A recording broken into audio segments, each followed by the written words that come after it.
Eksistensi pendidikan karakter di perguruan tinggi sebagai upaya pembentukan karakter generasi muda.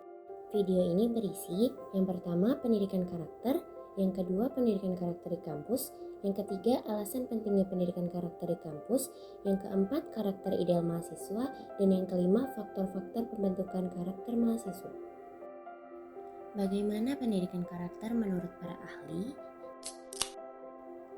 Di sini ada pengertian pendidikan karakter dari Kemendiknas, Murphy, dan Likona. Dari beberapa uraian ini, maka kesimpulan yang dapat diambil adalah pendidikan karakter merupakan pendidikan nilai, pendidikan budi pekerti, pendidikan moral, dan pendidikan watak yang memiliki tujuan mengembangkan kemampuan peserta didik untuk memberikan keputusan baik buruk, memelihara apa yang baik, mewujudkan dan menebar kebaikan itu dalam kehidupan sehari-hari dengan sepenuh hati.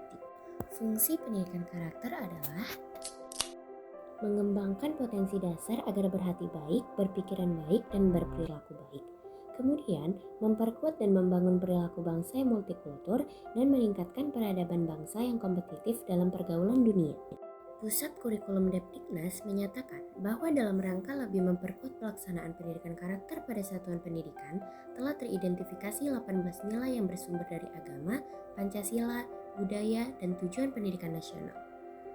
18 nilai tersebut adalah religius, jujur, toleransi, disiplin, kerja keras, kreatif, mandiri, demokratis, rasa ingin tahu, semangat kebangsaan, cinta tanah air, menghargai prestasi, bersahabat atau komunikatif, cinta damai, gemar membaca, peduli lingkungan, peduli sosial, serta tanggung jawab. Dalam pelaksanaannya, pendidikan karakter dapat dimulai dari nilai yang esensial, sederhana, dan mudah dilaksanakan sesuai dengan kondisi di mana penerapan pendidikan karakter tersebut. Contohnya, nilai kebersihan, kerapian, kenyamanan, kedisiplinan, kesopanan, dan kesantunan peserta didik. Ada beberapa hal yang mengundang kekeliruan terkait penerapan pendidikan karakter di kalangan mahasiswa. Bacalah beberapa kekeliruan tersebut di bawah ini. Dari info yang ditampilkan dapat diketahui bahwa sebenarnya pendidikan karakter di perguruan tinggi dapat melengkapi karakter yang sudah terbentuk pada diri mahasiswa yang didapat pada tingkat pendidikan sebelumnya. Namun, hal tersebut belum berjalan sebagaimana mestinya. Walaupun demikian, perguruan tinggi di Indonesia harus mengambil tempat dalam menerapkan pendidikan karakter pada diri mahasiswa. Sutanto menjabarkan bahwa penerapan pendidikan karakter di perguruan tinggi didasarkan pada 5 pilar utama. Yang pertama, Tridharma perguruan tinggi. Yang kedua, budaya perguruan tinggi atau budaya organisasi. Yang ketiga, kegiatan kemahasiswaan. Yang keempat, kegiatan keseharian. Dan yang kelima, budaya akademik. Pendidikan karakter di kampus bisa dilakukan secara makro maupun mikro.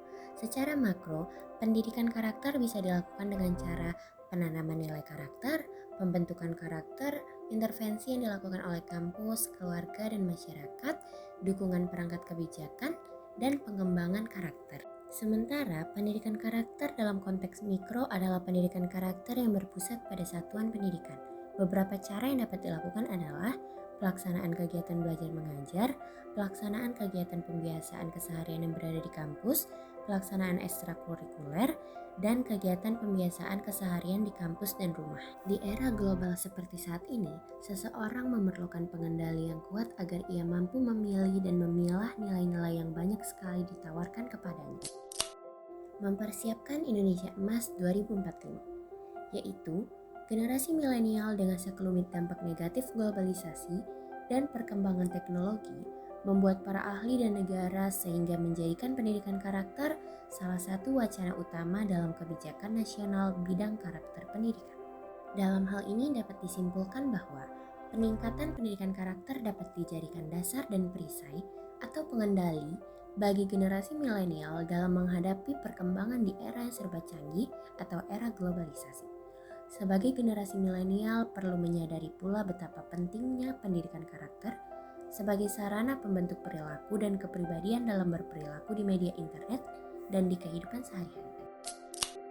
Peran mahasiswa dan pemuda dalam konteks kenegaraan tidak lagi diukur dengan kontribusi fisik layaknya era perang kemerdekaan. Sebab, tantangan kebangsaan yang dihadapi saat ini jauh berbeda.